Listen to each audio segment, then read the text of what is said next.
अस्सलाम वालेकुम। आप देख रहे हैं एच के trading and training YouTube channel और मैं हूं आपका दोस्त आरिश भट्ट। दोस्तों, जब से मैंने नेटसोल की वीडियो शेयर की है, बहुत से दोस्त जो टीआरजी में फंसे हुए हैं वो टीआरजी के बारे में पूछ रहे हैं। कुछ लोग ये सवाल कर रहे हैं कि टीआरजी या नेटसोल में किस में शिफ्ट हो जाएं क्योंकि अब इनकी प्राइस करीब आ रही है। तो मैंने सोचा इन दोनों का एक ग्रास रूट लेवल से एनालिसिस करना चाहिए ताकि आप लोग खुद फैसला करें कि दोनों स्क्रिप्ट्स में से आपके लिए बेहतर कौन सा साबित हो सकता है। वीडियो को आपने एंड तक देखना है। मैंने इनका एनालिसिस ना तो प्योरली फंडामेंटल को देखते हुए किया है और ना ही प्योरली टेक्निकल्स को। मैंने फंडामेंटल्स और टेक्निकल के अलावा भी जो चीज़ें किसी कंपनी के हक में बेहतर हो सकती हैं उनको भी शामिल किया है और कुछ जो मालूमात इनसे रिलेटेड पर्सनली मेरे पास थी उनको भी दबे लफ्जों में आपके साथ शेयर करने की कोशिश की। शुरू करते हैं हम इनके बेसिक्स से कि दोनों कंपनीज के कंपैरिजन में क्या क्या डिफरेंस है। अब जरा ये मैंने एक टेबल आपके साथ शेयर किया है टीआरजी और नेटसोल का। ये जब कोई कंपनी स्टॉक मार्केट में लिस्टेड होती है तो उसके बाद देखा जाता है कि उसकी वैल्यू क्या है। क्या वो टॉप 30 शेयर्स में है, यानी KSE 30 में है, या KSE 100 इंडेक्स में है, या KMI में है यानी शरिया और नॉन शरिया में।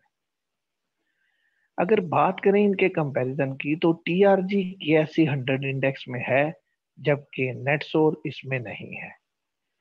KSE 30 इंडेक्स की बात करें तो टीआरजी KSE 30 इंडेक्स में है जबकि नेटसोल नहीं है।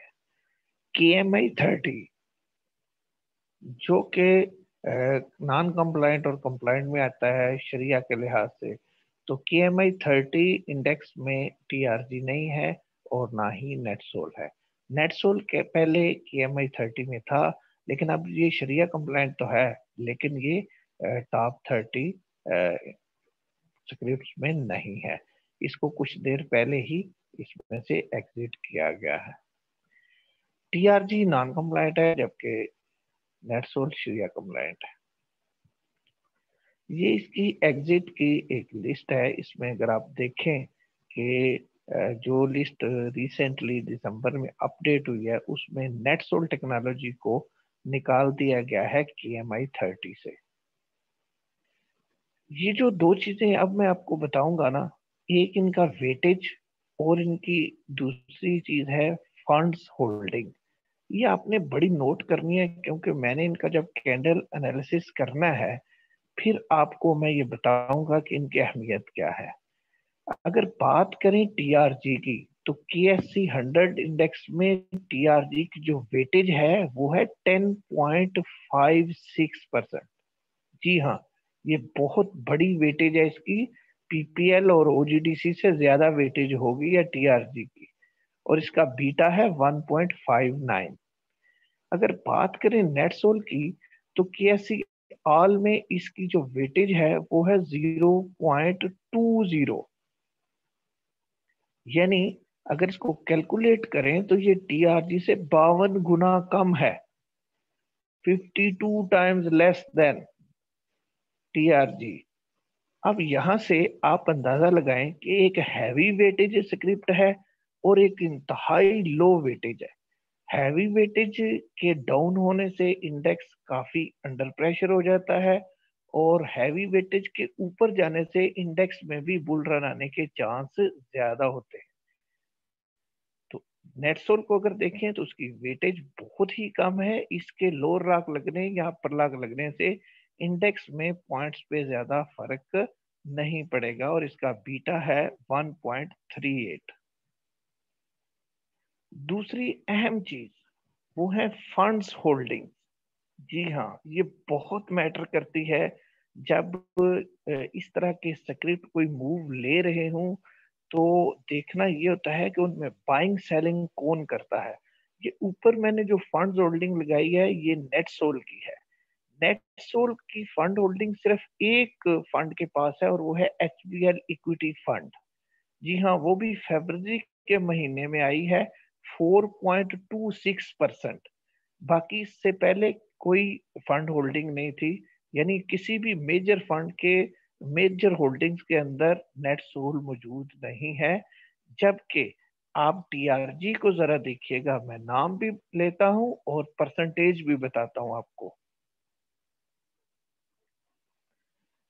एकेडी इंडेक्स ट्रैकर फंड 3.24%। ये फरवरी की मैं रीडिंग बता रहा हूं, पिछले महीनों की नहीं बताऊंगा। एकेडी opportunity fund 11.26%। Faisal asset allocation 13.67%। Faisal stock fund 8.37%। ये फैसल बैंक के फंड्स हैं, और ऊपर दो एकेडी साहब के फंड्स हैं। पांचवा फंड गोल्डन एरो, ये भी उन्हीं का ही है। और इसमें जो चीज होती है उसकी मूव बड़ी अच्छी बनती है, अक्सर देखने में आया है, यानी 17.82%। और एंड पे नेशनल बैंक का फंड है NBP Pakistan growth equity fund जो है, इसमें 10.50%। अब इन दो बातों को ही अगर आप ले लें कि वेटेज में भी टीआरजी ज्यादा है, फंड्स होल्डिंग में भी ज्यादा है, अब जरा इसकी मूव की बात करते हैं। तो देखें, आप ये नोट करते हैं टेक्नोलॉजी सेक्टर में कि एक दिन टेक्नोलॉजी ब्रोकर्स ने उठाया है, दूसरे दिन ब्रोकर ने बेच दिया, म्यूचुअल फंड ने उठा लिया, तीसरे दिन म्यूचुअल फंड ने बेच दिया, किसी इंडिविजुअल ने उठा लिया, फिर कभी इंडिविजुअल और ब्रोकर मिलकर उठा लेते हैं, कभी इंडिविजुअल और म्यूचुअल फंड मिलकर उठा लेते हैं। तो ये चक्कर क्या है? असल चक्कर ही ये है कि जिसकी होल्डिंग मुख्तलिफ कंपनियों, फंड्स या इंश्योरेंस वगैरह के पास हो, उसको चलाना बहुत आसान होता है, क्योंकि मुख्तलिफ हाथों से होता हुआ वो स्क्रिप्ट ऊपर चला जाता है और उनका आपस में एक अच्छा नेक्सस भी होता है। जबकि नेटसोल के, हाँ, ऐसी चीज देखने में नहीं आ रही, और इसको चलाने के लिए सिर्फ एक दो हाथ ही होंगे जो कि बड़ी कोशिश करके ऊपर ले जा सकते हैं। अब मैं इसका कैंडल स्टिक एनालिसिस करता हूं, इन दो चीजों को मद्देनजर रखते हुए। जी, तो अब वो जो दो इनकी प्रॉपर्टीज मैंने आपको मेंशन करवाई, एक वेटेज और दूसरा फंड्स होल्डिंग, उन दो बातों को आप जरा जेन में रखते हुए ये टीआरजी की मूव को आपने चेक करना है। मैंने नवंबर के महीने में, यानी नवंबर 2020 के महीने से मैंने आगाज किया इसकी प्राइस का और इसकी मूव का, और उस वक्त इसकी प्राइस थी 43.23 रुपीज। एनालिसिस से पहले इस वीडियो को आपने गौर से देखना है, चैनल को सब्सक्राइब करना है, अगर वीडियो पसंद आए तो इसको लाइक और शेयर भी करना है। दोस्तों, यहाँ से असल कहानी मैं आपको बताने जा रहा हूँ। अच्छा, अब ये मूव देखें, अगर आपने मूव को नोट करना है। लो जी, शुरू हुई 43.23 से, और एक अप ट्रेंड बना 4 कैंडल्स का, फिर ये जाता है साइडवेज में, ठीक है, साइडवेज से फिर ये थोड़ा सा डाउन होके ऊपर की तरफ, फिर ये 4 ग्रीन कैंडल्स बनाता है, जहाँ पे कहते हैं जी टीआरजी में बड़ा बुल रन आ गया, उसने अपना हाई क्रॉस कर दिया, ठीक है। और फिर ये एक दिन रेड, एक दिन ग्रीन, एक दिन रेड, एक दिन ग्रीन बनाते हुए आहिस्ता आहिस्ता अपनी मूव को ऊपर की तरफ कंटिन्यू करता है। और फिर आगे जाके रेड जोन और साइडवेज चैनल एक छोटा सा क्रिएट होता है।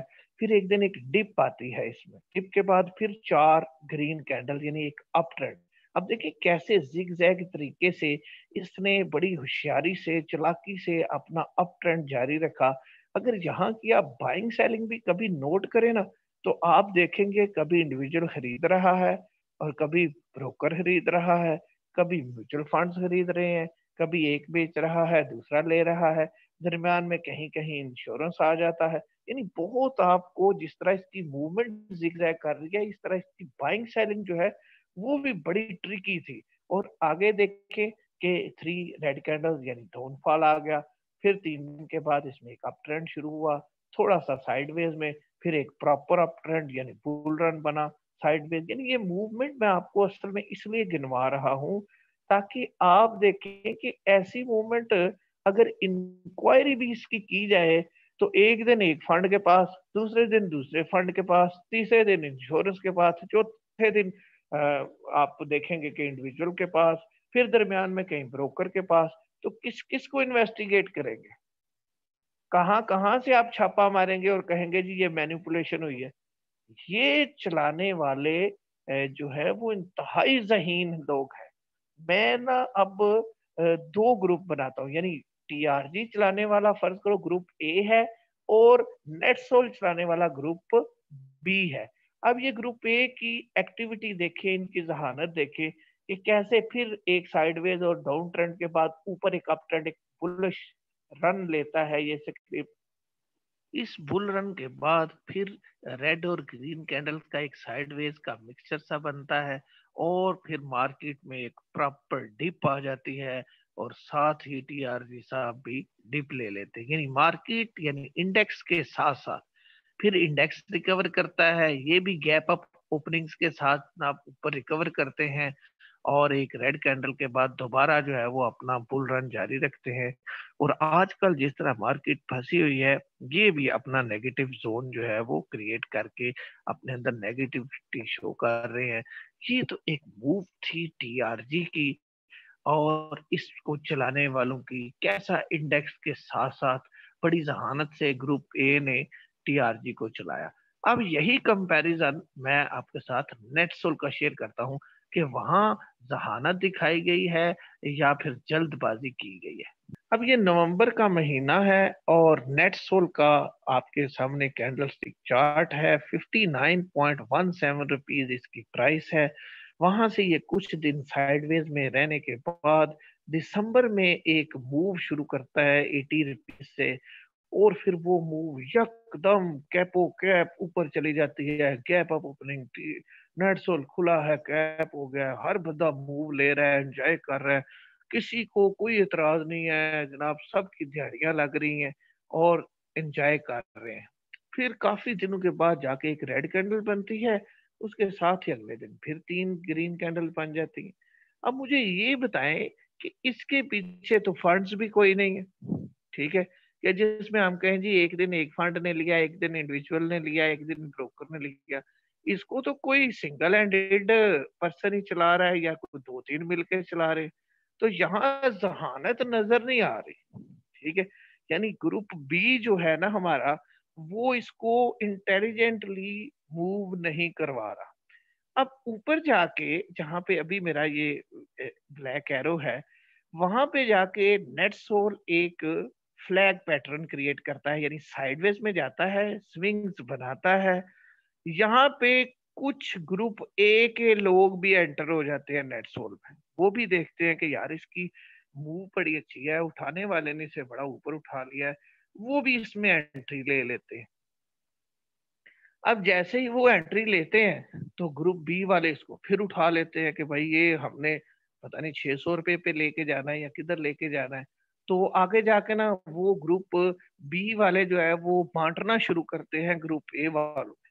लेकिन ग्रुप ए वालों में चूंकि जहानत ज्यादा है, वो जैसे ही रेड जोन बनना शुरू होते हैं वो अपना माल निकाल देते हैं और जैसे ही ये रेड जोन की डिप कंप्लीट होती है, वहां से ग्रुप ए वाले निकल जाते हैं।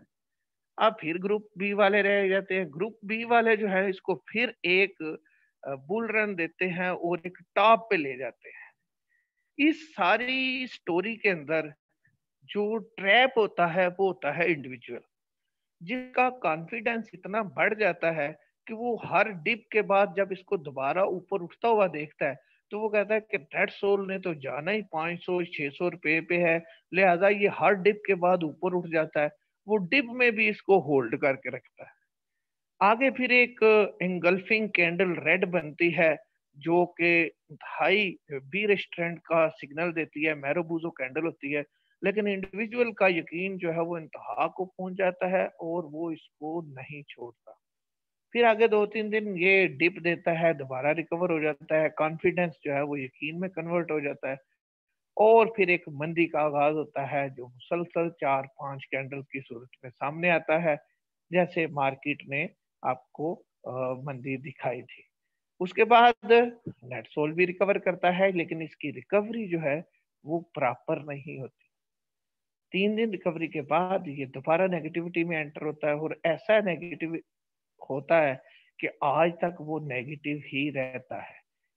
अब इंडिविजुअल जो के यकीन की हालत में बैठा हुआ था कि ये वापस आएगा, अब उसे यकीन होना शुरू हो गया है कि इसके वापस आने के चांस जो है वो ऑलमोस्ट खत्म हो चुके हैं। अब वो बेचारा पूछता फिरता है कि क्या ये वापस आएगा, क्या मैं निकल जाऊं, या मैं इसको एवरेज करूं, मैं इसका क्या करूं। आप मुझे ये बताएं कि पीछे कितने फंड हैं जिन्होंने इसको होल्ड करना है उस प्राइस पे, और जो ग्रुप बी के बंदे से ऊपर लेके गए हुए हैं उन्होंने कितनी देर अपने पास रख लेना, उन्होंने भी तो किसी को देना ही है ना। और ये याद रखें कि जिन्होंने ये इसको ऊपर पहुंचाया है वो अभी भी प्रॉफिट में है। उन्होंने 60-65 रुपए पे इकट्ठा किया हुआ है ये सारे का सारा। वो तो इधर से भी अगर 50 रुपए नीचे बेचते हैं तो वो तो प्रॉफिट में है। उनको तो कोई लॉस नहीं, लॉस तो उनको हुआ जिन्होंने 250 रुपए से ऊपर खरीदा हुआ है इसको और अभी तक बैठे हुए। अब मैं इस पर आपको एंड पे बताता हूँ कि आपने आगे स्ट्रेटेजी क्या अपनानी है। अब मैं इन दोनों का कंपैरिजन करता हूँ लाइन चार्ट के जरिए। अब ये आपके सामने ना टीआरजी और नेटसोल का लाइन चार्ट है, कंपैरिजन के लिए मैंने लगाया है, क्योंकि हो सकता है वहां पे कैंडल स्टिक एक एक चार्ट में लगाऊं तो आपको वो भूल चुका हो। तो अब जरा देखें नवंबर के महीने से ही दोनों की मूवमेंट देखें कैसा टीआरजी जो है वो वाइजली चलते हुए इंडेक्स के साथ साथ फ्लो करता है ऊपर की तरफ, और जिग जैग मूव करके अच्छा खासा गेन भी क्रिएट कर लेता है और किसी को समझ भी नहीं आने देता। जबकि नेटसोल को देखें तो वो एक शार्प हाई लगाता है, उसके बाद साइड में जाता है, और फिर जनाब फिर शार्प हाई लगाता है। तो ये जो शार्प हाई है इनके पीछे जो है वो डेप्थ नहीं है, कोई फंड्स नहीं है, कोई इंश्योरेंस के ग्रुप्स नजर नहीं आ रहे। तो ये लेके जाने वालों को लगता है बहुत जल्दी थी कि शायद ये भी सिस्टम बन जाए, सिस्टम की होल्डिंग्स बहुत जगहों पे है और उसकी वर्थ ज्यादा है। अब ये हो रहा है कि बातें जो मैंने आपको बता दी हैं कि फ्लैग पैटर्न में क्या हुआ, ग्रुप ए और बी ने क्या किया, वो सारा कुछ आप ध्यान में रखिएगा। अब देखें कि दोनों डाउनफॉल का शिकार है। अब करना क्या चाहिए। मैंने तमाम पैरामीटर्स आपके साथ शेयर कर दिए हैं कि जब आपने दो स्क्रिप्ट्स का कंपैरिजन करना है तो आपने सिर्फ उनकी अर्निंग और उनके टेक्निकल्स नहीं देखनी, आपने साथ में और भी चीजें देखनी है कि उनमें KSC 100 में कौन है, 30 में कौन है, KMI 30 में कौन है, फंड्स होल्डिंग कितनी है, वेटेज उसका कितना है, ये बड़ा मैटर करता है। अब अगर इन दोनों में से किसी एक की ये सारी चीजें बहुत बेहतर है तो डेफिनेटली वो फिर इंडेक्स को भी इफेक्ट करेगा।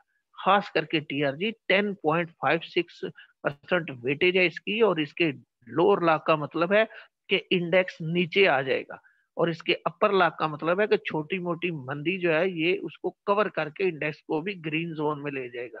जबकि नेटसोल के पास ऐसा कोई जादू नहीं है, ऐसी कोई वेटेज, ऐसी कोई होल्डिंग्स नहीं है। लिहाजा दोनों का कंपैरिजन आपके सामने है, जो आपको अच्छा लगता है वो आप सिलेक्ट कर लीजिएगा। अब मैं आपको बताता हूं कि जो दोस्त टीआरजी और नेटसोल में फंस गए हैं वो अपनी प्राइस को किस तरह नीचे लाए, और आने वाले दिनों में नेटसोल आपके साथ कर क्या सकता है। यानी मसाइल की निशानदेही तो कर दी, प्रॉब्लम तो बता दिए, अब उसके सोल्यूशन की तरफ चलते हैं। आपके सामने ये नेटसोल की प्रेजेंट कंडीशन है। इसकी जो लास्ट ओपनिंग है वो गैप डाउन ओपनिंग है, इसके दोनों कैंडल्स के दरमियान गैप है, और ये अपने इंडिकेटर से बहुत दूर हो चुका है। लिहाजा बहुत ज्यादा चांसेस हैं कि ये ऊपर गैप को फिल करे और वापस अपने इंडिकेटर को एडजस्ट करे, यानी एक दो ग्रीन कैंडल ये बना सकता है। उस पे आपने दोबारा ऊपर की प्राइस पे सवारी नहीं ले लेनी। इसकी कंफर्मेशन के मुख्तलिफ स्टेप्स हैं। पहले अगर ये मूविंग एवरेज 5 से ऊपर कैंडल बनाएगा तो येलो 13 है उसको ये क्रॉस करेगा तो फिर और ज्यादा कंफर्म होगा। और जब ये मूविंग एवरेज 20 यानी ब्लैक लाइन से ऊपर कंसिस्टेंटली रुकेगा तो फिर इसका जो अप ट्रेंड है वो कंटिन्यू करेगा और डाउन ट्रेंड इसका खत्म होगा। ये 3 स्टेप्स है इसकी रिवर्सल के कंफर्मेशन के। अगर एक रेड ग्रीन कैंडल बनती है या 2 बनती है और आप सवारी ले लेते हैं और फिर अगले दिन रेड कैंडल बन जाती है, तो आपका जो बचा खुचा सरमाया है वो भी निकल जाएगा। इसी तरह टीआरजी को देखें जरा। टीआरजी उसकी निस्बत तो पॉजिटिव है, लेकिन कल और परसों से टीआरजी में नेगेटिविटी है कि इसकी जो दोनों रेड कैंडल्स हैं वो मूविंग एवरेज 20 से नीचे बन गई हैं। लेकिन चूंकि इसका भी मूविंग एवरेज 20 से क्रॉस जनरेट नहीं हुआ, अगर यहाँ से टीआरजी ग्रीन कैंडल बना के वापस मूविंग एवरेज 20 से ऊपर सस्टेन करे तो वो अपने ट्रेंड को नेगेटिव होने से बचा सकता है। अब अपने इन फंसे हुए स्क्रिप्टों में अपना पैसा रिकवर कैसे करना है वो मैं आपको बताता हूँ। स्टॉकिस्टिक इंडिकेटर की जो न्यू सेटिंग मैंने आपको बताई है वो लगा के आपने 15 मिनट के टाइम फ्रेम पे इंट्राडे करते हुए अपनी क्वांटिटी को ऊपर जो है वो सेल करना है और नीचे बाय करना है ताकि आपकी प्राइस जो है वो नीचे आ सके। ये आपके सामने स्टॉकेस्टिक की नई सेटिंग 15 मिनट टाइम फ्रेम पे लगी हुई है और टीआरजी स्क्रिप्ट मैंने लगाया हुआ है। इसमें जैसे ही आपका स्क्रिप्ट बॉटम लाइन को टच करे वहां आपने सेल करना है और बॉटम से ऊपर उठने लगे तो आपने इसको बाय कर लेना है। बाय करते हुए ये जब अपर लाइन को टच करे या मिडल से ऊपर चला जाए तो आपने इसको सेल कर देना है। यहाँ तक आपको हर मूव के अंदर 3 से 4 रुपए मिल जाएंगे। यानी अगर आप ऊपर फंसे हुए हैं तो आप अपनी ही क्वांटिटी जो आपके पास है उसका 50 to 70% अगर इसी तरह इंट्राडे करें रोज तो आपकी प्राइस रोजाना 2 से 3 रुपए टीआरजी में नीचे आ सकती है। इसी तरह अगर आप नेटसोल की बात करें तो नेटसोल को भी आप 15 मिनट के टाइम फ्रेम पे लगाएं और इसी तरह बॉटम पे आप या अगर आपके पास ऊपर है तो ऊपर सेल करें और नीचे आ रहा है तो बॉटम पे आप उसको बाय कर लें। बाज बात ये आप देख रहे हैं कि बॉटम के साथ ये फ्लैट हो जाता है। जब ये फ्लैट होता है तो इसका मतलब है उसकी प्राइस और नीचे जा रही है, वहां आपने बाइंग नहीं करनी। जब वो फ्लैट लाइन से जैसे ही ऊपर उठना शुरू हो वहां आपने इसमें बाइंग करनी है और मिडल या उससे ऊपर जाए आपको 3 से 4 पे मिले, आप समझे कि मेरा टारगेट 3-4 रुपए है तो वो कवर हो गया तो आप उसमें से निकल जाएं। फिर जब वो बॉटम लगाता है नीचे तो दोबारा ले लें। यानी इसको देखते हुए जैसे आपको 2-2 3-3 या 4-4 रुपए का गैप मिले आप इसमें से अपनी 50 to 70% क्वांटिटी जो है वो इंट्राडे करें ताकि आपकी प्राइस नीचे आ जाए। हम आपको ये सजेस्ट नहीं करते कि सारा इसमें से निकल जाए, कल को ये रिवर्स हो जाए तो आपने कहना है जी हमें फलां शख्स ने निकलवा दिया, अच्छा खासा इसने रिवर्स होना था। इसलिए हम ये सजेस्ट करते हैं कि इंट्राडे करके आप अपनी प्राइस को नीचे कर लें। जी तो दोस्तों ये था इन दोनों स्क्रिप्ट्स का कच्चा चट्टा। यानी ये कहाँ से शुरू हुए, कहाँ तक पहुंचे, कैसे शुरू हुए, क्या आपने इनमें देखना है, कौन सा आपको इस कंपैरिजन के बाद बेहतर लगता है, ये सारी डिटेल मैंने आपके साथ शेयर कर दी है। अब आप लोग इसको देख के खुद फैसला कर लीजिए कि which one is the best one for you. उम्मीद करता हूँ ये वीडियो आपको पसंद आएगी। अगर कोई सवाल हो या अपनी आरा से आगाह करना चाहें तो वीडियो के कमेंट्स में जरूर आगाह कीजिएगा। स्टॉकेस्टिक इंडिकेटर की ये सेटिंग आपको वीडियो की डिस्क्रिप्शन में मिल जाएगी। इजाजत दीजिए। अल्लाह हाफिज।